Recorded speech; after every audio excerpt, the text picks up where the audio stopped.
Good afternoon. Welcome back to Story Time. I'm glad you can make it again. We are reading through my book, Tale of Two Thieves, Death in a Lonely Field. Today we're in Chapter 6, so let's hear the story. Chapter 6 is called The Lonely Field. It's one of those unspoken laws. When you want time to go by quickly, it drags its feet. When you want it to crawl by, it seems to break the sound barrier with blinding speed. I wanted time to go slowly, but now it was rushing me to my awaiting fate. I had merely blinked my eyes a couple of times, and suddenly I was entering the city limits, surrounded by the concrete jungle. I wondered exactly how I would be exiting. Would I be breathing, or would it be that other unthinkable option? I drove my car toward the city's downtown, where I was supposed to meet my associate. I couldn't shake the knot that had tied itself deep inside my stomach. It seemed to tighten the closer I got to the designated location. We had arranged to meet on a street that was well known for its partying and wild nightlife. When I arrived, things looked much different than I remembered. The traffic was alive, but the party was over. I quickly found my associate's little sports car, parked my car, and squeezed into its front seat. This was not a time for pleasantries, so he got straight to the point. Do you know whose stuff it is that you stole? I stared at him in silence. Was this a trick question? And why did he state his question in such a way that I was the only thief in his two-seat sports car? I didn't share these thoughts with him, but instead I answered his question with another. Didn't it belong to those two guys from the bodybuilding show? I asked. He didn't immediately reply. Instead, he sat there for a moment in silence, as if he were wrestling with himself, trying to find the right words. Then he shook his head. No, he informed me, the stuff really didn't belong to them. They were actually just selling it for someone else. He stopped again. I watched him impatiently, willing him to speak, waiting for the answer to the all-important question. After a long, uncomfortable pause, I finally demanded an answer. Well, whose was it? Who did the drugs really belong to? As soon as I asked the question, he turned, looked me in the eyes, and blurted out the very last name in the whole world I would have ever wanted to hear.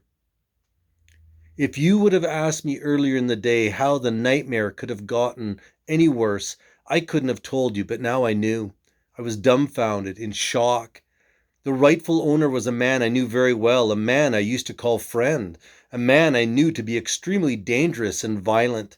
I didn't fear many people, but I did fear him. From personal experience, I knew he was capable of tremendous acts of cruelty. I had been with him during many of those times, even participating in some of the mayhem myself. Now I was to be on the receiving end, not a good place to be. This man was the one person I did not want as an enemy. Now I had unwittingly made him one. I felt myself becoming more and more unglued. An agonized groan came deep from within my core. My hands instinctively went up to brace the sides of my spinning head as I exclaimed, "We're dead." At this, my associate began to unfold the events of his day. Earlier, having finished his morning workout, he was about to head home for some food and rest. He would not meet his goal. Even before he reached his car in the parking lot, someone walked up behind him, stuck a gun in his back, and forced him into a waiting car. As his words hit my brain, the knot in my stomach instinctively tightened. He went on to say that he had been ushered to a field on the outskirts of the city, a lonely field. A field where no unwanted eyes could see.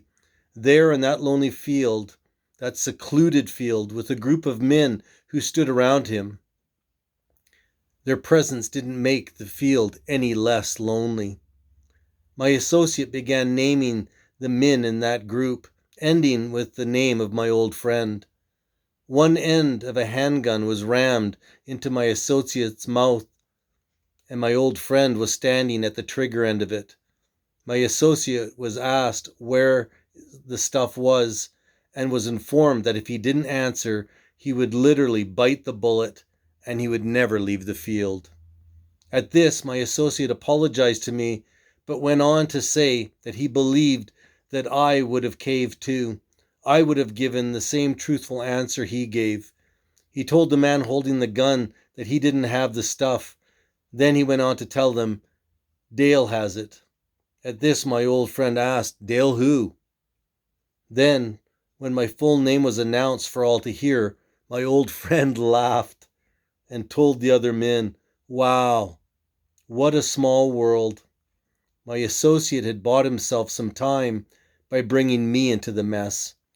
He had escaped the shallow grave in the lonely field for the time being. But what would be the fate of the man he had been forced to betray, the one who had actually done the dirty deed? And that is it today. We have finished chapter 6, and the next time we meet, we will read chapter 7. Have a good day.